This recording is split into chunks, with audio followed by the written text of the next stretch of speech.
अगहन मास की शुक्ल पक्ष की सप्तमी तिथि नंदा सप्तमी कहलाती है। इस दिन भगवान सूर्य की पूजा का विधान है। पौराणिक मान्यताओं के अनुसार इस दिन विधि पूर्वक सूर्य भगवान का पूजन व व्रत करने पर मनुष्य की सारी इच्छा पूर्ण हो जाती है। इस दिन लोटे में चावल, तिल, कुमकुम, केसर डालकर सूर्य नारायण को अर्घ्य दें और तिल के तेल का दीपक दिखाएं सूर्य भगवान को। खांड सहित दही और चावल थाली में लेकर सूर्य भगवान को भोग लगाएं और प्रार्थना करें, हमारे घर में आपके लिए ये प्रसाद तैयार किया गया है।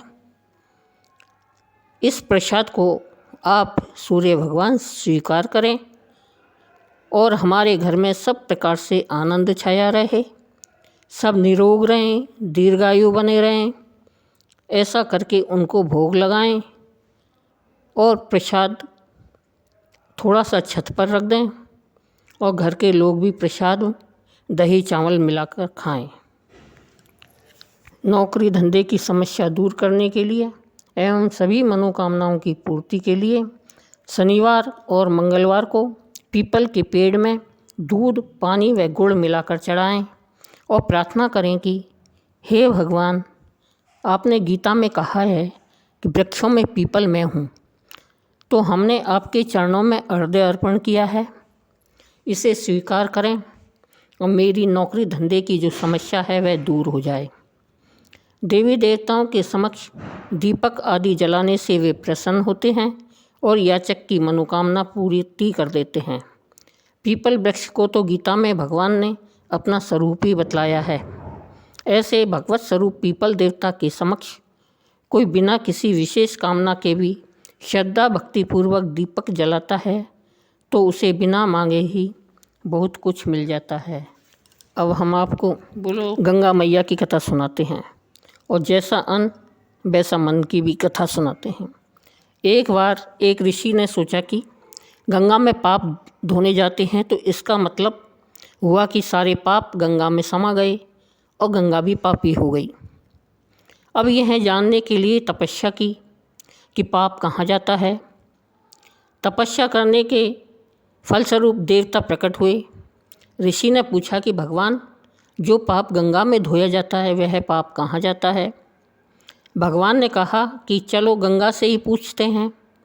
दोनों लोग गंगा के पास गए और कहा कि हे गंगे, जो लोग तुम्हारे यहाँ पाप धोते हैं तो इसका मतलब आप भी पापी हुई। गंगा ने कहा, मैं क्यों पापी हुई, मैं तो सारे पापों को ले जाकर समुद्र को अर्पित कर देती हूँ। अब वे लोग समुद्र के पास गए। हे सागर, गंगा जो आपके पाप अर्पित करती है तो इसका मतलब आप पापी हुए। समुद्र ने कहा, मैं क्यों पापी हुआ, मैं तो सारे पापों को ले जाकर भाप बनाकर बादल बना देता हूँ। अब वे लोग बादल के पास गए और कहा, हे बादलों, समुद्र जो पापों को भाप बनाकर बादल बना देते हैं तो इसका मतलब आप पापी हुए। बादलों ने कहा, मैं क्यों पापी हुआ, मैं तो सारे पापों को वापस पानी बरसाकर धरती पर भेज देता हूँ, जिससे अन्न उपजता है, जिसको मानव खाता है। उस अन्न में जो मानसिक स्थिति से उगाया जाता है और जिस वृत्ति से प्राप्त किया जाता है, जिस मानसिक अवस्था से खाया जाता है, उसी अनुसार मानव की मानसिकता बनती है। अन्न को जिस कमाई से प्राप्त किया जाता है और जिस मानसिक अवस्था में खाया जाता है, वैसे ही विचार मानव के बन जाते हैं। इसलिए सदैव भोजन सिमरन और शांत अवस्था में ही करना चाहिए और कम से कम अन्न जिस धन से खरीदा जाए वह धन ईमानदारी और मेहनत का होना चाहिए। इसे एक और दृष्टांत के द्वारा समझते हैं। भीष्म पितामह सरसैया पर पड़े प्राणों को त्यागने के लिए शुक्ल पक्ष के आगमन की प्रतीक्षा कर रहे थे, तो भगवान श्री कृष्ण के आदेश पर युधिष्ठिर उनसे प्रतिदिन नीति ज्ञान लेते थे। द्रौपदी कभी नहीं जाती थी। इससे भीष्म के मन में पीड़ा थी। श्री कृष्ण ने भांप लिया था। उन्होंने युधिष्ठिर से कहा, अंतकाल की प्रतीक्षा में साधनारत पूर्वज से सपरिवार मिलना चाहिए। परिवार पत्नी के बिना पूर्ण नहीं है। इशारा समझकर युधिष्ठिर जिद करके द्रौपदी को भी साथ ले गए। पिता में उन्हें नीति ज्ञान देने लगे। द्रौपदी कुंठित होकर चुपचाप सुन रही थी। अचानक द्रौपदी को हंसी आ गई। भीष्म ने कहा, पुत्री, तुम्हारे हंसने का कारण मैं जानता हूँ। द्रौपदी सच्चाई तो भीष्म ने कहा, पुत्री, तुम अपने मन की दुविधा पूछ ही लो, मुझे शांति मिलेगी। द्रौपदी ने कहा, स्वयं भगवान श्री कृष्ण कहते हैं कि भीष्म के समान नीति का ज्ञाता दूसरा कोई नहीं है, किंतु आपका ज्ञान कहाँ लुप्त हो गया था जब पुत्र वधू आपके सामने निर्वस्त्र की जा रही थी। भीष्म ने कहा, इसी प्रश्न की प्रतीक्षा थी, जैसा अन्न वैसा मन। मैं दुर्योधन जैसे अधर्मी का अन्न खा रहा था। उस अन्न ने मेरी बुद्धि जड़ कर दी थी। सही निर्णय लेने की क्षमता खत्म हो गई थी। अन्न ही रक्त का कारक है। अर्जुन के बाणों ने मेरे शरीर से वह रक्त धीरे धीरे करके निकाल दिया। अब इस शरीर में सिर्फ गंगापुत्र भीष्म शेष है, सिर्फ माता का अंश है जो सबको निर्मल करती है। इसलिए मैं नीति की बातें कर रहा हूँ।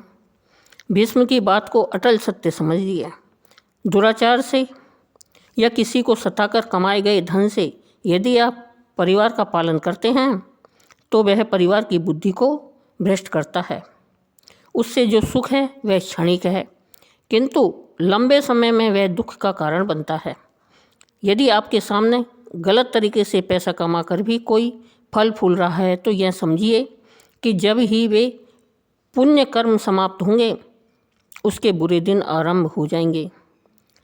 तो सदैव प्रसन्न रहिए और जो प्राप्त है वही पर्याप्त है, और जिसका मन मस्त है उसके पास समस्त है। बोलो श्री कृष्ण भगवान की जय।